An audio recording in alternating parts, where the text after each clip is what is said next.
തിരശ്ശീലയ്ക്ക് മുന്നിലേക്ക് ലോകേഷ് കനകരാജ്. തായ്ലൻഡിൽ തീവ്ര ആയോധനകലാ പരിശീലനത്തിൽ. നിങ്ങൾ ആദ്യമായിട്ടാണ് ചാനൽ കാണുന്നത്, ഒന്ന് സബ്സ്ക്രൈബ് ചെയ്ത് ബെല്ലൈക്കൺ അമർത്തുക. തിരശ്ശീലയ്ക്ക് മുന്നിൽ നിന്ന് ഞെട്ടിക്കാൻ തമിഴ് സംവിധായകൻ ലോകേഷ് കനകരാജ്. സംവിധായകൻ അരുൺ മതേശ്വരൻ്റെ പുതിയ ചിത്രത്തിലാണ് ലോകേഷ് പ്രധാന കഥാപാത്രമായി എത്തുന്നത്. തായ്ലൻഡിൽ തീവ്രമായ ആയോധനകലാ പരിശീലനത്തിലാണ് താരമിപ്പോൾ. മികച്ച ആക്ഷൻ എൻ്റർടൈനറാണ് അണിയറയിൽ ഒരുങ്ങുന്നത് എന്നാണ് സൂചന. അതേസമയം ലോകേഷ് കനകരാജ് രജനീകാന്തിനെ നായകനാക്കി ഒരുക്കുന്ന കൂലിയുടെ പോസ്റ്റ് പ്രൊഡക്ഷൻ ജോലികൾ പുരോഗമിക്കുകയാണ്. 1986 പുറത്തിറങ്ങിയ മിസ്റ്റർ ഭരത് എന്ന ചിത്രത്തിന് ശേഷം രജനീകാന്തും സത്യരാജും വീണ്ടും ഒന്നിക്കുന്ന ചിത്രമാണ് കൂലി. 38 വർഷങ്ങൾക്ക് ശേഷം ഓഗസ്റ്റ് 14 ഗ്രാൻഡ് റിലീസായാണ് കൂലി എത്തുന്നത്. അരുൺ മതേശ്വരൻ ചിത്രം പൂർത്തിയാക്കി കഴിഞ്ഞാൽ കാർത്തി നായകനാകുന്ന കൈദി 2ലേക്ക് ലോകേഷ് കടക്കും. തുടർന്ന് ബോളിവുഡ് സൂപ്പർ താരം ആമിർ ഖാനുമായി ഒരു പാൻ ഇന്ത്യൻ പ്രൊജക്റ്റാണ് ഒരുങ്ങുന്നത് എന്നാണ് വിവരം. ഇതൊരു സൂപ്പർ ഹീറോ ചിത്രമാണെന്നും റിപ്പോർട്ടുകളുണ്ട്. നിങ്ങൾ ആദ്യമായിട്ടാണ് ഈ ചാനൽ കാണുന്നത്, ഒന്ന് സബ്സ്ക്രൈബ് ചെയ്ത് ബെല്ലൈക്കൺ അമർത്തുക. ഛോട്ടാ മുംബൈ 3 ഫാൻസ് ഷോയും ഹൗസ്ഫുൾ. പ്രേക്ഷകർ തിയേറ്ററുകളിൽ ആടിത്തിമിർക്കുന്ന വീഡിയോ ഇപ്പോൾ സോഷ്യൽ മീഡിയയിൽ ആകെ വൈറലാണ്. നിങ്ങൾ ആദ്യമായിട്ടാണ് ഈ ചാനൽ കാണുന്നത്, ഒന്ന് സബ്സ്ക്രൈബ് ചെയ്ത് ബെല്ലൈക്കൺ അമർത്തുക. മോഹൻലാൽ അൻവർ റഷീദ് ടീമിന്റെ സൂപ്പർ ഹിറ്റ് ചിത്രം ഛോട്ടാ മുംബൈ റിലീസ് ആരാധകർ ഇരുകൈയും നീട്ടി സ്വീകരിച്ചിരിക്കുകയാണ്. 4K ഡോൾബി അറ്റ്മോസ് സാങ്കേതിക മികവോടെ റിലീസ് ചെയ്ത സിനിമയ്ക്ക് മികച്ച വരവേൽപ്പാണ് മലയാളികൾ നൽകുന്നത്. കേരളത്തിനപ്പുറം മോഹൻലാലിനെ ഹൈദരാബാദിലും ആഘോഷിക്കുകയാണ് സിനിമ. ഹൈദരാബാദിലെ തിയേറ്ററിൽ ആരാധകർ കൊണ്ടാടുന്ന വീഡിയോ സോഷ്യൽ മീഡിയയിൽ വൈറലാണ്. ഹൈദരാബാദിലെ അപർണ സിനിമാസിൽ 3 ഫാൻ ഷോസാണ് മോഹൻലാൽ ആരാധകർ സംഘടിപ്പിച്ചത്. ആദ്യ ദിനം രാത്രി 8 മണിക്കും 11 മണിക്കും രണ്ടാം ദിവസം രാവിലെ 10:30-നുമാണ് ഫാൻ ഷോകൾ സംഘടിപ്പിച്ചത്. വമ്പൻ സ്വീകാര്യതയാണ് ഈ 3 ഷോകൾക്കും ലഭിച്ചത്. തിയേറ്ററിൽ എത്തി ഒരാഴ്ച പിന്നിടുമ്പോഴും സിനിമയുടെ സ്വീകാര്യതയ്ക്ക് ഒട്ടും കുറവ് വന്നിട്ടില്ല. 3 കോടി കടന്നിരിക്കുകയാണ് സിനിമയുടെ കളക്ഷൻ. ചിത്രത്തിന് ലഭിക്കുന്ന സ്വീകാര്യത കണക്കിലെടുക്കുമ്പോൾ മലയാളത്തിൽ റിലീസ് റെക്കോർഡുകളിൽ ഛോട്ടാ മുംബൈയും ഇടം പിടിക്കുമെന്നാണ് ട്രേഡ് അനലിസ്റ്റുകളുടെ നിഗമനം. ജനപ്രീതി കണക്കിലെടുത്ത് സിനിമയുടെ ഷോകളും സ്ക്രീനുകളും ഇനിയും ഉയരാനാണ് സാധ്യത. മോഹൻലാൽ അൻവർ റഷീദ് ടീമിന്റെ സൂപ്പർ ഹിറ്റ് ചിത്രമാണ് ഛോട്ടാ മുംബൈ. ബെന്നി പി നായരമ്പലമായിരുന്നു ചിത്രത്തിന് തിരക്കഥയൊരുക്കിയത്. ഛോട്ടാ മുംബൈയിലെ സീനുകൾക്കും തമാശകൾക്കും പാട്ടുകൾക്കുമെല്ലാം ഇന്നും ആരാധകർ ഏറെയാണ്. ഭാവന, കലാഭവൻ സിദ്ദിഖ്, ജഗതി ശ്രീകുമാർ, ഇന്ദ്രിയത്ത് സുകുമാരൻ, മണിക്കുട്ടൻ, ബിജുക്കുട്ടൻ, സായ്കുമാർ, രാജൻ പി ദേവ്, വിനായകൻ, മണിയമ്പിള്ള രാജു, മല്ലിക സുകുമാരൻ, സുരാജ് വെഞ്ഞാറമൂട്, കൊച്ചിൻ ഹനീഫ, ഭീമൻ രഘു, വിജയരാഘവൻ തുടങ്ങിയ ഒരു വലിയ താരനിര തന്നെ സിനിമയുടെ ഭാഗമായിരുന്നു. രാഹുൽ രാജ ആയിരുന്നു സംഗീത സംവിധാനം. നിങ്ങൾ ആദ്യമായിട്ടാണ് ഈ ചാനൽ കാണുന്നത്, ഒന്ന് സബ്സ്ക്രൈബ് ചെയ്ത് ബെല്ലൈക്കൺ അമർത്തി ഒന്ന് ലൈക്ക് ചെയ്യാൻ ശ്രമിക്കുക.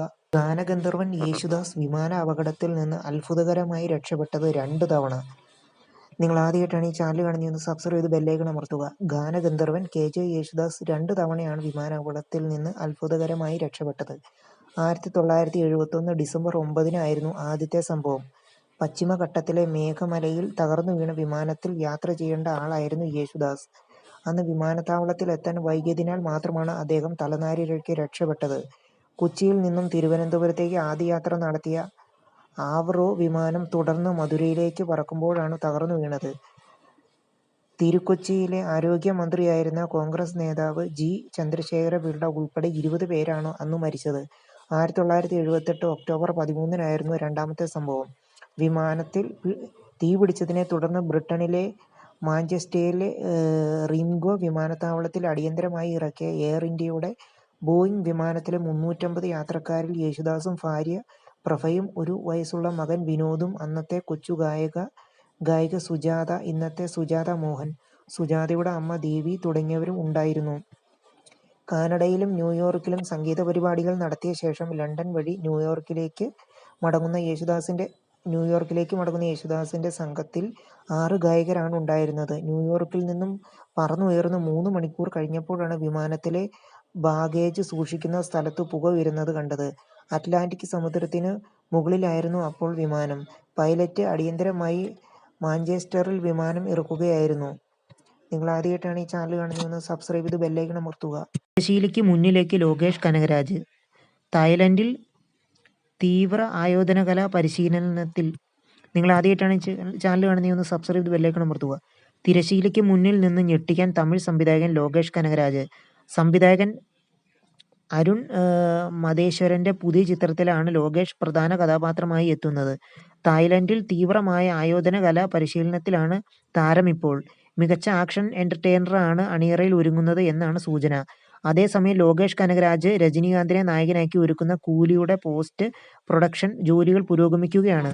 1986-ൽ പുറത്തിറങ്ങിയ മിസ്റ്റർ ഭരത് എന്ന ചിത്രത്തിന് ശേഷം രജനീകാന്തും സത്യരാജും വീണ്ടും ഒന്നിക്കുന്ന ചിത്രമാണ് കൂലി. 38 വർഷങ്ങൾക്ക് ശേഷം ഓഗസ്റ്റ് 14-ന് ഗ്രാൻഡ് റിലീസായാണ് കൂലി എത്തുന്നത്. അരുൺ മതേശ്വരൻ ചിത്രം പൂർത്തിയാക്കി കഴിഞ്ഞാൽ കാർത്തി നായകനാകുന്ന കൈദി 2-ലേക്ക് ലോകേഷ് കടക്കും. തുടർന്ന് ബോളിവുഡ് സൂപ്പർ താരം ആമിർ ഖാനുമായി ഒരു പാൻ ഇന്ത്യൻ പ്രൊജക്റ്റാണ് ഒരുങ്ങുന്നത് എന്നാണ് വിവരം. ഇതൊരു സൂപ്പർ ഹീറോ ചിത്രമാണെന്നും റിപ്പോർട്ടുകളുണ്ട്. നിങ്ങൾ ആദ്യമായിട്ടാണ് ഈ ചാനൽ കാണുന്നത്, ഒന്ന് സബ്സ്ക്രൈബ് ചെയ്ത് ബെല്ലൈക്കൺ അമർത്തുക. ധ്രുവ നക്ഷത്രം ഇറക്കുന്നതുവരെ സംവിധാനവുമില്ല, അഭിനയവുമില്ല, കടുപ്പിച്ച് ഗൗതം മേനോൻ. നിങ്ങൾ ആദ്യമായിട്ടാണ് ഈ ചാനൽ കാണുന്നത്, ഒന്ന് സബ്സ്ക്രൈബ് ചെയ്ത് ബെല്ലൈക്കൺ അമർത്തൂ. ധ്രുവ നക്ഷത്രം റിലീസ് ചെയ്യുന്നതുവരെ പുതിയ സിനിമകളൊന്നും സംവിധാനം ചെയ്യുകയോ അഭിനയിക്കുകയോ ചെയ്യില്ലെന്ന് ഗൗതം വാസുദേവ് മേനോൻ. സിനിമയുമായി ബന്ധപ്പെട്ട പ്രശ്നങ്ങൾ പരിഹരിച്ച് 2025 ജൂലൈയിലോ ഓഗസ്റ്റിലോ ചിത്രം റിലീസ് ചെയ്യുമെന്നും അദ്ദേഹം പറഞ്ഞു. പ്രശാന്ത് എന്ന യൂട്യൂബർക്ക് നൽകിയ പോഡ്കാസ്റ്റിലാണ് ഗൗതം മേനോൻ ഈ തീരുമാനം അറിയിച്ചത്. ആരാധകരെ പലതവണ പ്രതീക്ഷയുടെ കൊടുമുടിയിൽ ഏറ്റുകയും അതേപടി തിരിച്ചിറക്കുകയും ചെയ്ത സിനിമയാണ് ഗൗതം മേനോൻ വിക്രം കൂട്ടുകെട്ടിൽ ഒരുങ്ങിയ സ്പൈ ത്രില്ലർ ധ്രുവ നക്ഷത്രം. 2017-ലാണ് സിനിമ ചിത്രീകരണം പൂർത്തിയാക്കി റിലീസ് ചെയ്യാനാണ് പദ്ധതിയിട്ടിരുന്നത്. എന്നാൽ ചിത്രത്തിന്റെ റിലീസിന് പല തടസ്സങ്ങളും നേരിട്ടു. നിരവധി തവണ റിലീസ് തീയതികൾ പ്രഖ്യാപിക്കുകയും പിന്നീട് ഒഴിവാക്കുകയും ചെയ്തു. കഴിഞ്ഞ വർഷം ജനുവരിയിലും ഈ വർഷം തുടക്കത്തിലും ചിത്രം റിലീസ് ചെയ്യുമെന്ന് പ്രതീക്ഷിച്ചിരുന്നു. ചിത്രത്തിന്റെ ട്രെയിലർ ആരാധകർക്കിടയിൽ വൻ ആവേശം നിറച്ചിരുന്നു. വമ്പൻ താരനിരയിൽ ഒരുക്കിയ ചിത്രമാണ് ധ്രുവ നക്ഷത്രം. വിനായകനാണ് വില്ലൻ കഥാപാത്രത്തെ അവതരിപ്പിക്കുന്നത്. ഋതു വർമ്മ, സിമ്രാൻ, പാർത്ഥിബൻ, രാധിക, ശരത് കുമാർ എന്നിവരെ ഉൾപ്പെടെ ശ്രദ്ധേയമായ ഒരു കൂട്ടം താരങ്ങൾ ചിത്രത്തിലുണ്ട്. പ്രത്യേക വേഷത്തിൽ ഗൗതം മേനോനും ചിത്രത്തിലെത്തുന്നുണ്ട്. ഹാരിസ് ജയരാജാണ് സംഗീതം ഒരുക്കിയിരിക്കുന്നത്. നിങ്ങൾ ആദ്യമായിട്ടാണ് ഈ ചാനൽ കാണുന്നത്, ഒന്ന് സബ്സ്ക്രൈബ് ചെയ്യുക. മാർക്കോ 2 ഉപേക്ഷിച്ചെന്ന് ഉണ്ണി മുകുന്ദൻ, കാരണം വ്യക്തമാക്കി താരം. നിങ്ങൾ ആദ്യമായിട്ടാണ് ഈ ചാനൽ കാണുന്നത്, ഒന്ന് സബ്സ്ക്രൈബ് ചെയ്ത് ബെല്ലൈക്കൺ അമർത്തുക. പാൻ ഇന്ത്യൻ തലത്തിൽ പ്രേക്ഷകർ ഏറെ പ്രതീക്ഷയോടെ കാത്തിരിക്കുന്ന രണ്ടാം ഭാഗമാണ് ഉണ്ണി മുകുന്ദൻ ചിത്രം മാർക്കോയുടേത്. മലയാളത്തിൽ വന്നതിൽ വെച്ച് ഏറ്റവും വയലന്റായ ചിത്രത്തിന് കേരളത്തിന് പുറത്തും വലിയ സ്വീകാര്യതയാണ് ലഭിച്ചത്. ചിത്രത്തിന് രണ്ടാം ഭാഗം ഉണ്ടാകുമെന്നും അണിയറ പ്രവർത്തകർ പറഞ്ഞിരുന്നു. എന്നാൽ മാർക്കോ രണ്ടാം ഭാഗം ചെയ്യുന്നില്ല എന്ന് ഉണ്ണി മുകുന്ദൻ തന്നെ അറിയിച്ചിരിക്കുകയാണ്. ഇൻസ്റ്റഗ്രാം പോസ്റ്റിന് കീഴിൽ മാർക്കോ രണ്ടാം ഭാഗത്തെപ്പറ്റി ചോദിച്ചുള്ള ആരാധകന്റെ കമന്റിന് മറുപടിയായാണ് ഉണ്ണി മുകുന്ദൻ രണ്ടാം ഭാഗം ഉണ്ടാവില്ല എന്ന് പറഞ്ഞത്. ക്ഷമിക്കണം, മാർക്കോ സീരീസ് തുടരാനുള്ള പദ്ധതികൾ ഞാൻ ഉപേക്ഷിച്ചു. പ്രൊജക്റ്റിനു ചുറ്റും വലിയ നെഗറ്റിവിറ്റിയാണ്. മാർക്കോയേക്കാൾ വലുതും മികച്ചതുമായ ഒന്ന് കൊണ്ടുവരാൻ ഞാൻ ശ്രമിക്കാം. നിങ്ങൾ തന്ന സ്നേഹത്തിനും പിന്തുണയ്ക്കും നന്ദി എന്ന് ഉണ്ണി മുകുന്ദൻ കമന്റിൽ കുറിച്ചത്. ചിത്രം ഡിസംബർ 20-നാണ് കേരളത്തിൽ റിലീസിനെത്തിയത്. എ സർട്ടിഫിക്കറ്റ് ചിത്രമായിട്ട് കൂടി വലിയ സ്വീകാര്യതയാണ് ചിത്രത്തിന് ലഭിച്ചത്. ജഗദീഷ്, സിദ്ദിഖ്, ആൻസൺ പോൾ, കബീർ, ദുഹാസിംഗ്, അഭിമന്യു തിലകൻ, യുക്തി തരേജ എന്നിവരും ചിത്രത്തിൽ അഭിനയിച്ചിരുന്നു. നിങ്ങൾ ആദ്യമായിട്ടാണ് ഈ ചാനൽ കാണുന്നത്, ഒന്ന് സബ്സ്ക്രൈബ് ചെയ്ത് ബെല്ലൈക്കൺ അമർത്തൂ.